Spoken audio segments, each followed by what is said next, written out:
August 22, 2025, it's rainy day. So, ito na nga, ito another buhay na misteryo na naman ni Ate Jen. So, ito na nga, yung iniintay na tamang panahon at tamang oras, nagpabunot na nga na naman ako ng ngipin. So, nagpabunot ako ng ngipin is napakatagal ng panahon. Wala pa akong pangalawang asawa at wala pa akong pangalawang anak. So, libre lang pati yun dito sa may sa may chapel dito sa may Lilian. So, ay nag-aantay nga ako ng libreng bunot.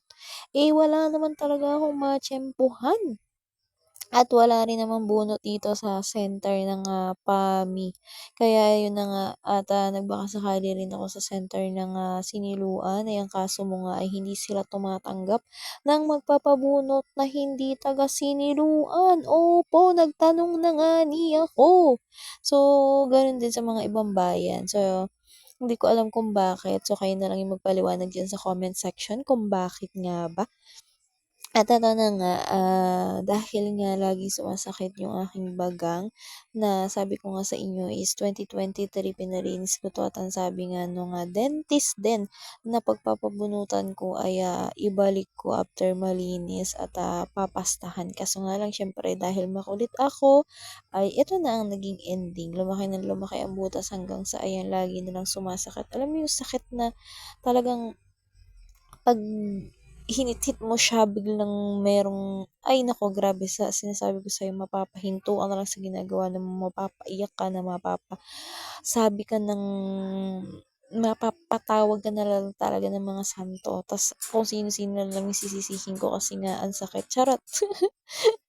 At siyempre nag-makeup-makeupan nga muna ako, naligo ako saglit tapos ay, 'yan okey na for the go na ang inyong Ate Jen.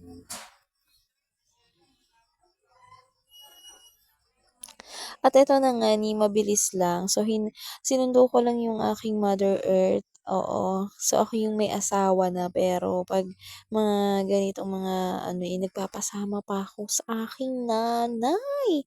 Kasi kasama ko siya diyan. Sabi ko kasi samahan niya ako. Alam mo yung ano, comfort zone, yung sabihin na nila na makananay ako pero talagang sa totoo lang is siya pa rin nag-iisang babae, you know, close na close sa Mother Earth. Kahit naman yung mga kapatid ko is close din naman sa nanay ko, pero iba yung closeness namin kasi nga siyempre babae nga niya. At ano na nga, nandito kami sa May Tulay Pare. So, dito ako nagpalinis 2023 ng ngipin ko na dapat nga is magpapabunot ako pero ayaw bunutan kasi nga ni pwede daw siyang pastahan pero ngayon ay no. At ito na nga, after na nga aking video-videohan, ayan, pagkalabas ko is, ang kapal ng pakiramdam ko diyan sa aking bagang. O ayan, nagtanggal na ako ng putrags, napakamahal ng putrags. Kasi nga yan ay 1,000 pesos. So, kasi ang sabi dito is, ang pabunuts ay 700 to 800. Kaso nga lang syempre, understood ko na kung bakit 1,000 pesos kasi nga ni sobrang nahirapan si Doc sa pagbubunot ng aking ngipin. Oo, nagdalawa na sila. Kasama na yung yung assistant niya. Alam mo yung sobrang tigas?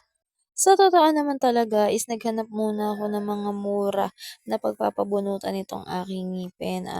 Unang-una diyan sa Santa Cruz, sa provincial. So, hindi sila nagbubunot ng walang vaccination card. So, napakamura lang ng bunot do'n, 135 pesos. At dito nga sa center ng PAMI is wala. Doon naman sa Siniluan meron pero nga hindi nga tumatanggap ng taga-ibang bayan na. So, sunod is nagtanong ako sa mga dito nga sa mga private na pabunutan kasi nga talagang hangga't kaya kong tiisin, titiisin ko sana kaso nga lang parang hindi ko na talaga kaya everytime nasasakit siya, ang sakit talaga alam sa buong ulo ko na, buong bungo ko na, buong katawan ko na yung sumasakit kaya eto na nga. Dito ako nakapagpabunot so nung Wednesday naghanap ako ng bubunot sa aking ngipin ay ayaw nila kasi nga sumakit daw nung Tuesday. Kaya ang ending nagpa-schedule, nagmumug lang ako ng asin na may suka para hindi sumakit at antabay sa Biogesic. At eto na nga, successful. Ayan si Mother Earth, kasama ko talaga siya every time na may mga pupuntahan ako. Sa kasiyahan man yan, sa kung ano pa man yung pupuntahan ko na yan, lagi ko siyang kasama. So, dito ako nagpabunot sa may Tulay Pari sa mga gustong magpabunot. So, okay lang naman at, magaling din ang kanilang, serbisyo. Thank you for watching.